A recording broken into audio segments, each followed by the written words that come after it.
Good morning students, NRP school की online क्लासों में आपका स्वागत है। आज हम बात करेंगे लेक्चर 6 में। उससे पहले लेक्चर 5 में आप लोगों को एक प्रश्न गृह कार्य के लिए दिया गया था कि निम्न समीकरणों को हल कीजिए। उस एक क्वेश्चन में 3 प्रश्न दिए गए थे, तीनों आपके सामने ब्लैक बोर्ड पे लिखे हुए हैं, देख लीजिए। यही तीनों प्रश्न हैं।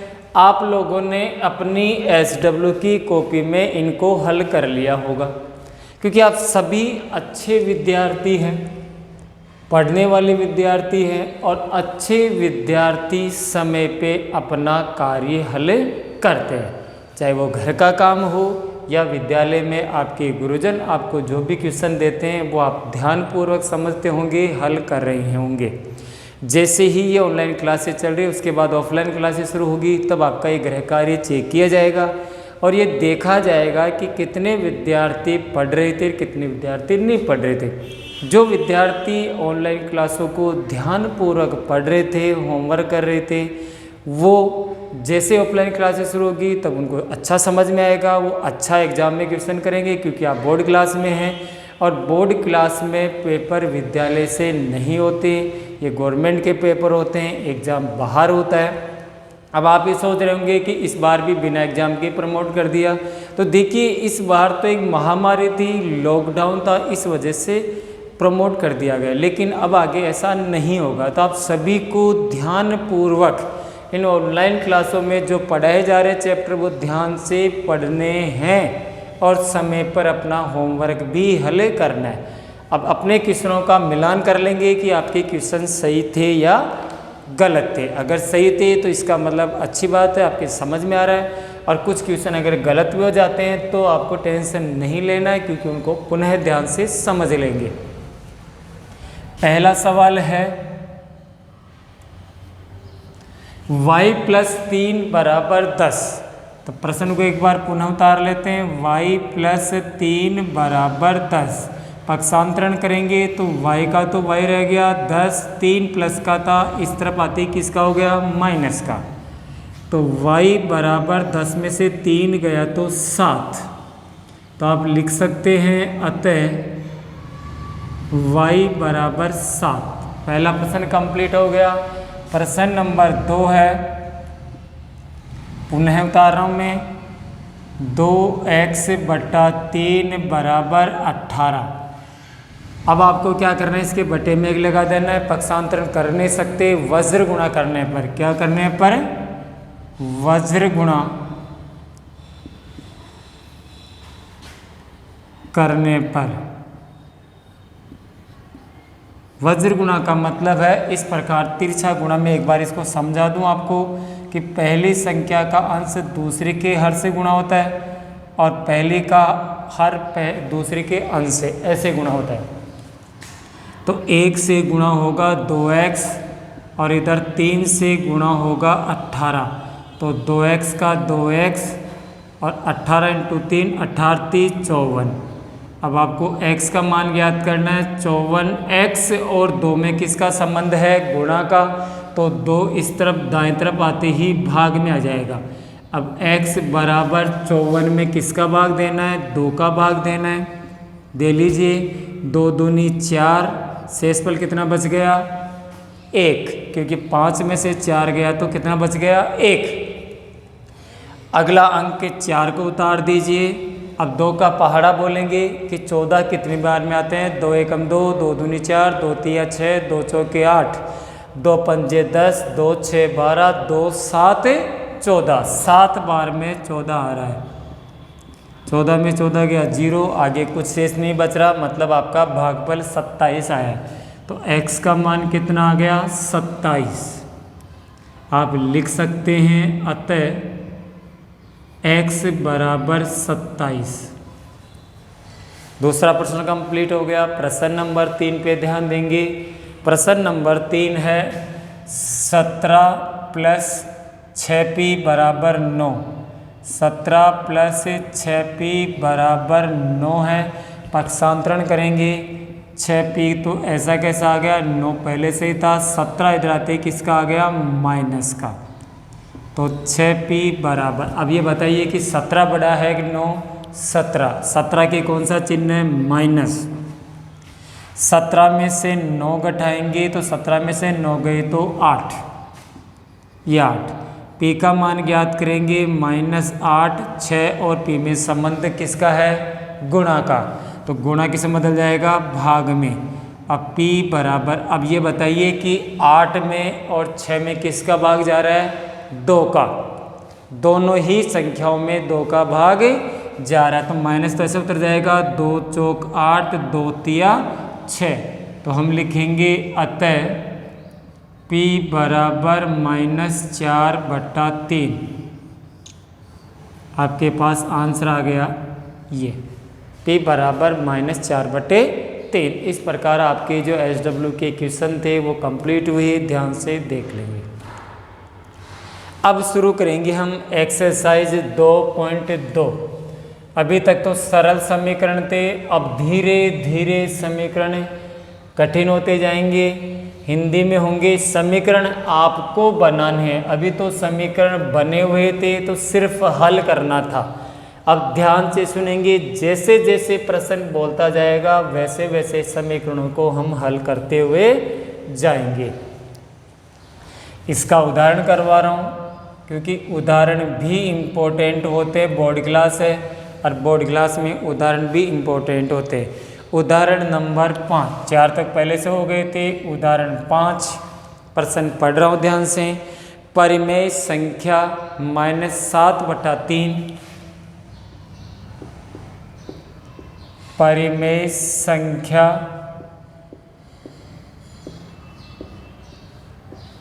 -7/3 के दुगने में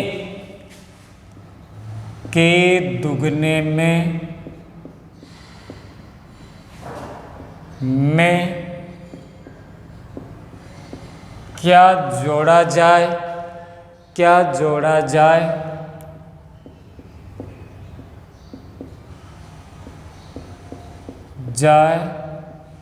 यानी कि परिमेय संख्या -7/3 के दुगने में क्या जोड़ा जाए जिससे 3/7 प्राप्त हो, जिससे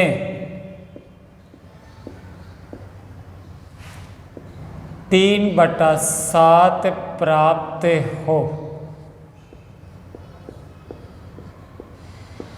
कितना प्राप्त हो, 3/7। अब जैसे जैसे प्रश्न आपसे डिमांड कर रहा है आपको वैसे ही इसे हल करना है।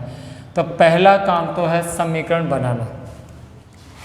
परिमेय संख्या -7/3 के दुगने में क्या जोड़ा जाए, माना कि x, क्या जोड़ा जाए, x।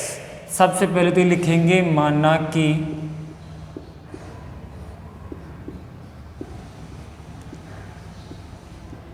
वह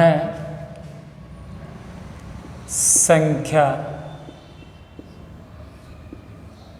है बराबर x। क्या जोड़ दिया जाए इसमें, -7/3 में x, तो जोड़िए -7/3 प्लस x। जैसे ही -7/3 के दुगने में, अब इसका दुगना भी करना है, ये लो ये दुगना, -7/3 का दुगना कर दिया, दुगने में x जोड़ दिया गया। क्या जोड़ दिया गया, x। वापिस कह रहा हूँ, -7/3 के दुगने में, तो सबसे पहले परिमेय संख्या -7/3 का दुगना करेंगे। यहाँ दुगने से मतलब है -7/3 को 2 से गुणा करेंगे। तो ये देखिए हमने गुणा कर दिया। पुनः देख लीजिए, पहले दुगना करना था तो -7/3 है, इसे क्या करेंगे, दुगना, मतलब 2 गुणा हो गया दुगना। अब दुगने में क्या जोड़ा जाए, क्या जोड़ा जाए, x। ये x जोड़ दिया, जोड़ते ही आपको 3/7 प्राप्त हो गया, बराबर 3/7, ये हो गया। जैसे ही -7/3 में दुगुना किया, दुगुना करके उसमें x जोड़ा, जोड़ते ही आपको जो परिणाम मिला वो 3/7 हो गया, बराबर आ गया। अब सवाल को हल कर लीजिए। -7 दूनी 14/3 प्लस x बराबर 3/7, पक्षांतरण कर दीजिए। x ऐसा कैसा आ गया 3/7, ये माइनस का था तो इस तरफ आते ही 14/3 प्लस x बराबर दोनों का एलसीएम 7 और 3 का एलसीएम होता है 21। कितना आ गया 21। अब आप सोच रहे होंगे कैसे, दोनों हरों का एलसीएम इस प्रकार लेंगे, 3 का भाग एक बार गया, 7 का एक बार, 7 तिया 21, तो ये एलसीएम 21 था। अब 7 का भाग 21 में कितनी बार गया, 7 का पहाड़ा बोली, 7 1 7, 7 दूनी 14, 7 तिया 21, 3 बार, 3 को 3 से गुणा किया तो 3 तिया 9, 3 का कितनी बार गया 7 बार, 7 को कितने से गुणा करेंगे 14 से, 14 × 7, 7 चौक 28, हासिल के 2, 7 1 7, 7 2 9, 98। तो x बराबर 9 और 8 17, हासिल का 1, 9 और 1 10/21। तो x का मान कितना आ गया आपके पास 107/21। कितना आ गया 107/21। अतः की लाइन लिखी जाती है, अतः वह संख्या है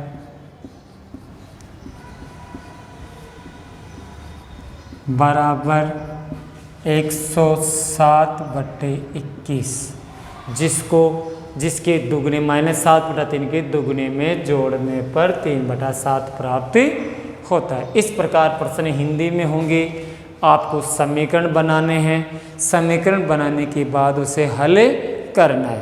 प्रश्न उदाहरण नंबर 6।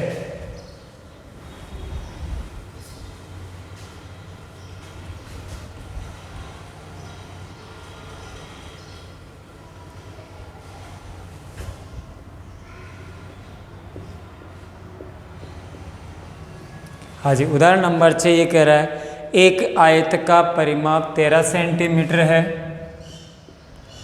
एक आयत का परिमाप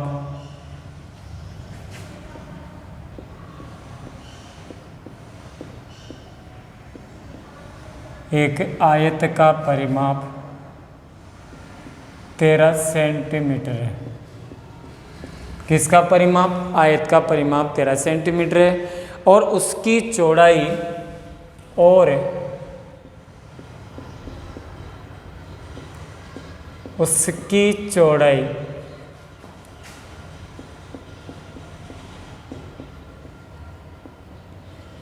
आयत की चौड़ाई 2 से 3/4 सेंटीमीटर है। यह आयत की चौड़ाई है, तो उसकी लंबाई ज्ञात कीजिए।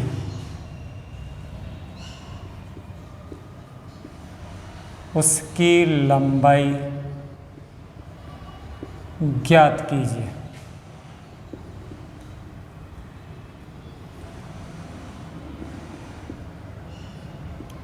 उसकी लंबाई ज्ञात कीजिए।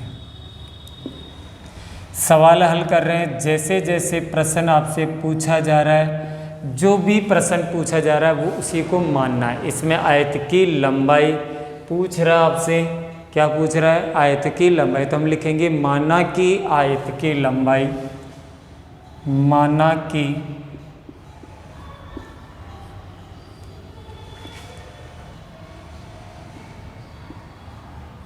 आयत की लंबाई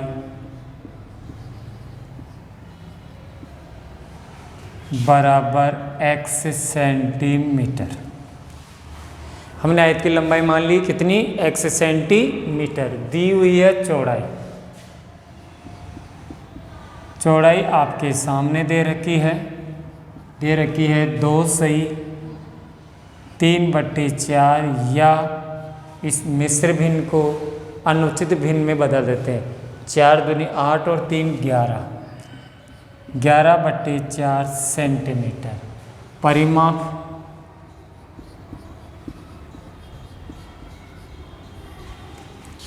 परिमाप दे रखा है 13 सेंटीमीटर।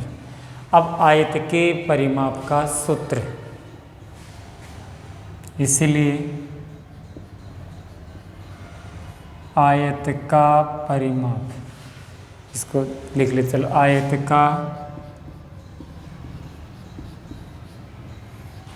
परिमाप बराबर 13 सेंटीमीटर। अब परिमाप के नीचे सूत्र 2 इंटू ब्रैकेट लंबाई प्लस चौड़ाई ब्रैकेट बंद। यह आयत का परिमाप का सूत्र है बराबर 13 सेंटीमीटर। अब इनमें मान रख देते हैं। 2 का तो 2 गुणा लंबाई को हमने x माना था, चौड़ाई आपके पास है 11/4 बराबर 13 सेंटीमीटर। इस तरफ देख लेंगे, 2 गुणा में था तो 2 कहाँ आ जाएगा, भाग में। अपने पास बच गया x प्लस 11/4 बराबर 13/2, क्योंकि 2 किस में था, गुणा में, तो 2 इधर आते किस में आ गया, भाग में, मतलब 13 के बट्टे में 2 पक्षांतरण कर देंगे।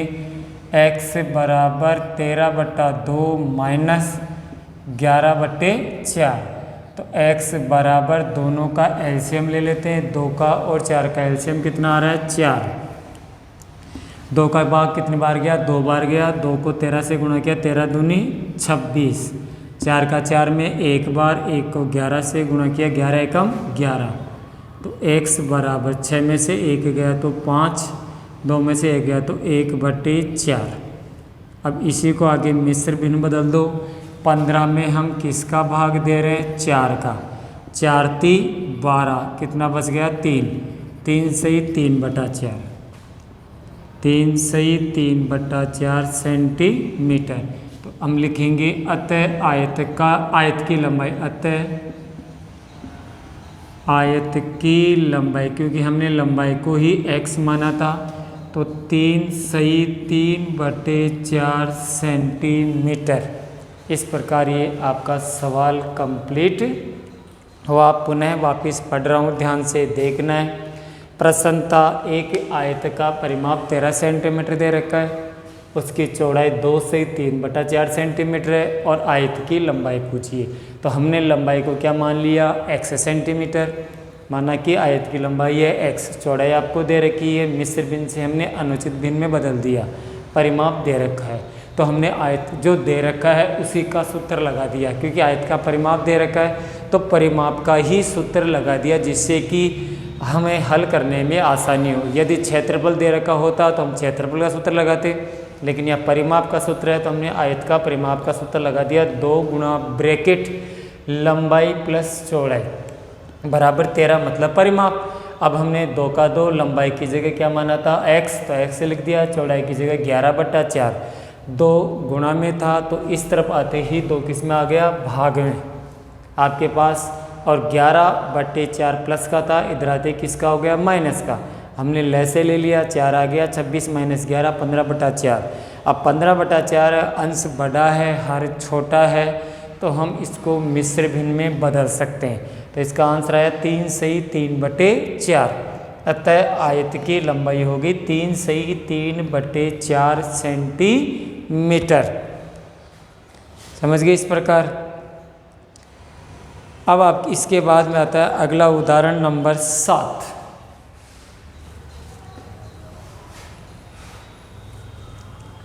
क्योंकि हिंदी वाले क्वेश्चन है, एग्जाम में ऐसे ही प्रश्न आपसे पूछे जाते हैं, इसलिए इनको ध्यान से समझें कि जैसे जैसे प्रश्न आपसे डिमांड कर रहा है आपको वैसे ही प्रश्न हल करने होते हैं। हाँ जी, उदाहरण 7 है, साहिल की माँ की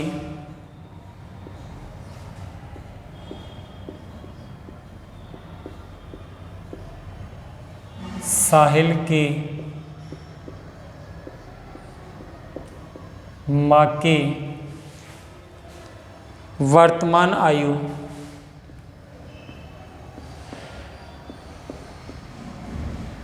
साहिल की माँ की वर्तमान आयु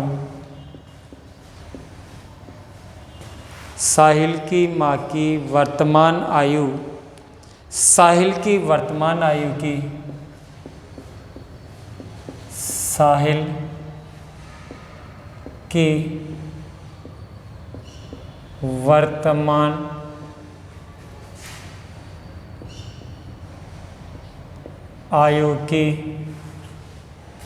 वर्तमान आयु की 3 गुनी है।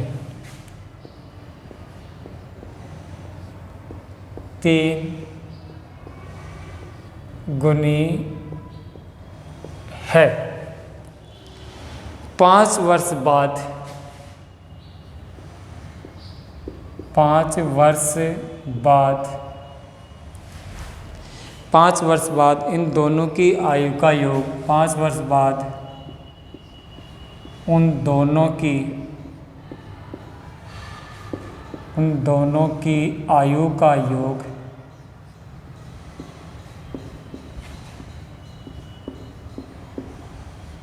उन दोनों की आयु का योग 66 वर्ष हो जाएगा। 66 वर्ष हो जाएगा।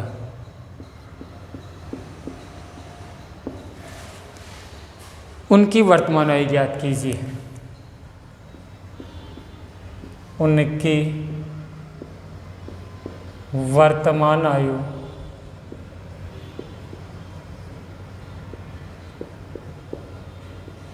ज्ञात कीजिए।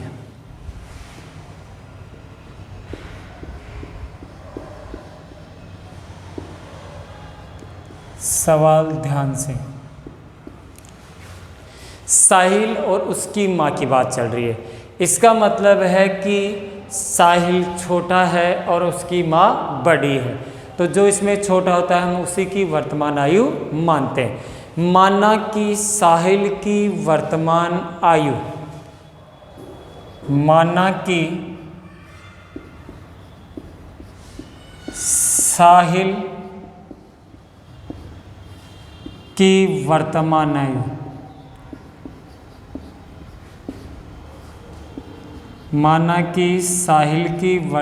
आयु बराबर x वर्ष।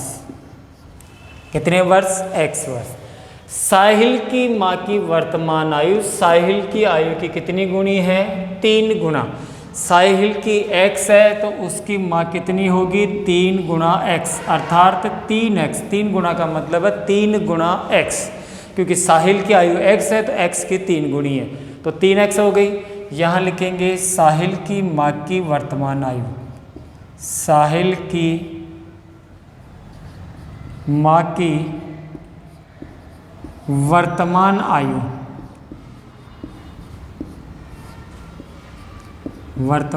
आयु कितनी हो गई? 3x वर्ष। ये तो दोनों की वर्तमान आयु। अब ये कह रहा है कि 5 वर्ष बाद, अगर बाद शब्द लग जाता है इसका मतलब वर्तमान आयु में जुड़ जाता है। इसका मतलब वर्तमान आयु में जुड़ जाता है। अगर पूर्व शब्द आ जाता है तो वर्तमान आयु में से घट जाता है। यहाँ पर बाद शब्द आया तो वर्तमान आयु जो साहिल और उसकी माँ की दोनों में जुड़ जाएगा। हेडिंग डाल देंगे 5 वर्ष बाद। कितने वर्ष बाद? 5 वर्ष बाद। अब लिखेंगे साहिल की आयु, क्योंकि एक ही बार लिख चुके हम, या अलग अलग भी लिख सकते हैं कि 5 वर्ष बाद साहिल की आयु, 5 वर्ष बाद उसकी माँ की आयु। एक बार भी लिख सकते हैं, अलग अलग भी लिख सकते हैं। अगर आप एक साथ लिखना चाहो, अलग अलग लिखना चाहो तो ये लो 5 वर्ष बाद, 5 वर्ष बाद साहिल की आयु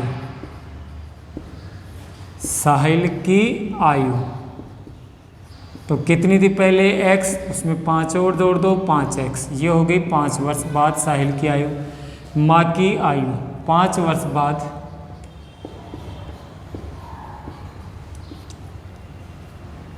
साहिल की माँ की आयु, साहिल की माँ की आयु कितनी थी? 3x, उसमें 5 और जोड़ दो।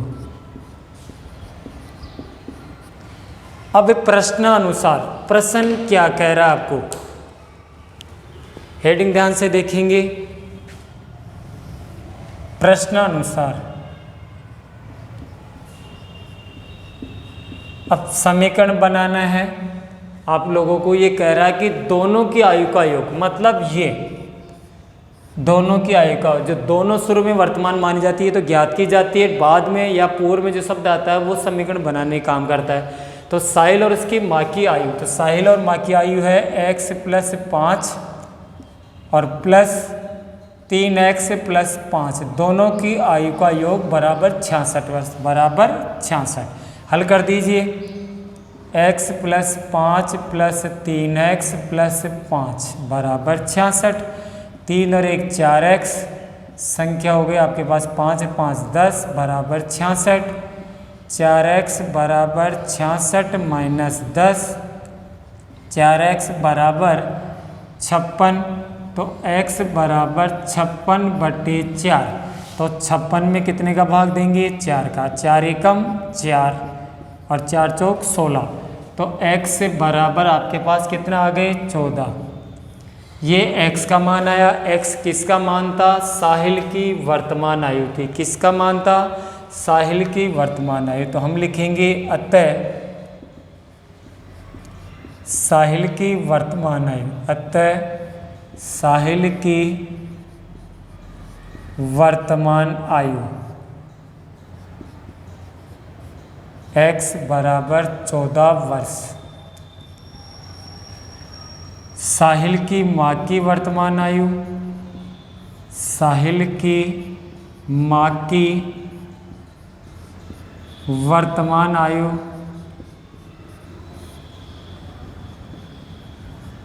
कितनी थी? 3x। 3 का 3, x की जगह 14, 14 एकम 14, 14 दूनी 28, 14 थी 42, तो 42 वर्ष। इस प्रकार साहिल की वर्तमान आयु 14 वर्ष और उसकी माँ की 42 वर्ष। कंप्लीट। उदाहरण 7 हो गया। अब मैं आपको एक प्रश्न गृह कार्य के लिए दे रहा हूँ घर से, तो आप सभी गृह कार्य भी नोट करें। गृह कार्य क्वेश्चन नंबर 1,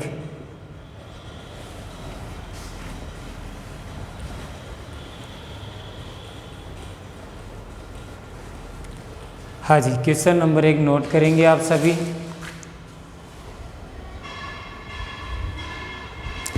दो पूर्ण संख्याओं का अंतर, दो पूर्ण संख्याओं का अंतर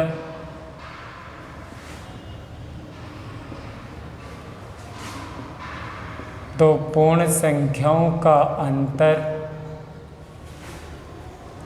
66 है। कितना है? 66 है। यदि उनमें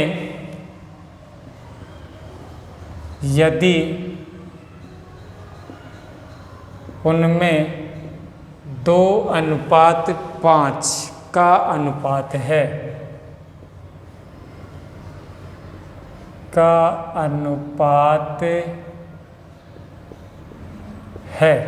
उनमें कितना अनुपात है? 2:5 का अनुपात है।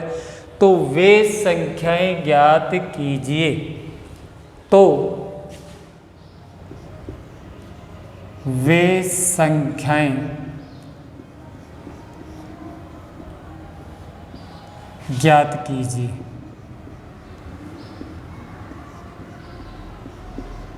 प्रश्न पुनः पढ़ रहा हूं। दो पूर्ण संख्याओं का अंतर 66 है।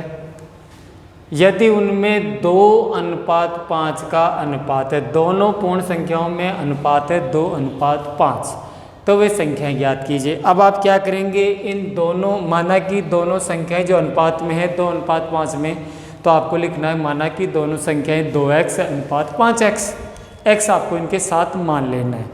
उसके बाद बड़ी संख्या माइनस छोटी संख्या बराबर 66, आपका समीकरण बन जाएगा। पुनः वापस कह रहा हूँ, दो पूर्ण संख्याएं मानिए, इनमें अनुपात कितना दे रखा है? 2:5, तो आप लिखेंगे दोनों संख्याएं 2:5 के अनुपात में है। तो आपको उन संख्याओं को क्या करेंगे? हम एक संख्या को तो 2x मानेंगे और दूसरी संख्या को हम 5x मानेंगे। 2x और 5x जब दोनों संख्या हो जाएगी, दोनों का अंतर पूछा है, अंतर का मतलब है बड़ी संख्या में से छोटी संख्या को घटाना बराबर 66। अंतर दे रखा है, समीकरण बन जाएगा। आपको इसको हल करना है, पहले रफ कॉपी में हल करके देखना है, फिर उसके बाद में आपको SW में हल करना है। काम जो भी करें साफ सुथरा राइटिंग में करें, सुंदर सुंदर अक्षरों में करें, प्रश्नों को ध्यान से समझें और ध्यान से समझने के बाद हल करें। धन्यवाद।